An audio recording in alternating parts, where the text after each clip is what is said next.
দু জোড়া নুপুর দিয়েছে, এক জোড়া আমাকে।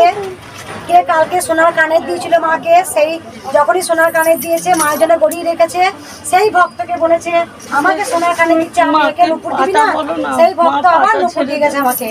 মা স্বপ্ন দিয়ে এসছে, মাকে খুব বড় বড় নুপুর দিয়েছে, একটু দেখিয়ে দিই।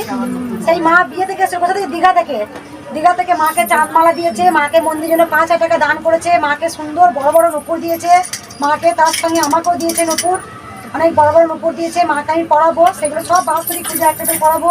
মায়ের সোনার কানে, সোনার টিপ, ভক্তরা শাড়িতে মাকে সাজিয়ে দিয়েছে, সুন্দর একটা সোনার নথ দিয়েছে মাকে, একদম পুরো এটা সোনার, একদম পুরো সোনার, কিন্তু উপর জল করা নয়, অনেকটাই বড়, বুঝতে পারছেন, অনেকটাই কিন্তু এর মধ্যে সোনা আছে। সোনা দিয়েছে আর 3,000 টাকা মন্দিরে দান করেছে।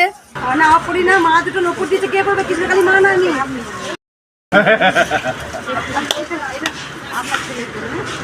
সকলের জন্য রং পেরে দিয়েছে। আমি ভক্তদের বারবার বলি যে তোরা, আমি বাঁধাতে দিয়েছি। হ্যাঁ, আমার বাঁধানো হয়নি। মন্দিরে দান করেছে 3টে শাড়ি আর নুপুর। এক ভক্ত সোনার হারও দিয়েছে, এই বাবা সোনার নথও দিয়ে দিল। সোনার উপরই মাকে পরিয়ে রাখবো। মা তো সোনার উপর নিজেরটা করে নিয়েছে, সিটি গোল্ডের পরাবো না।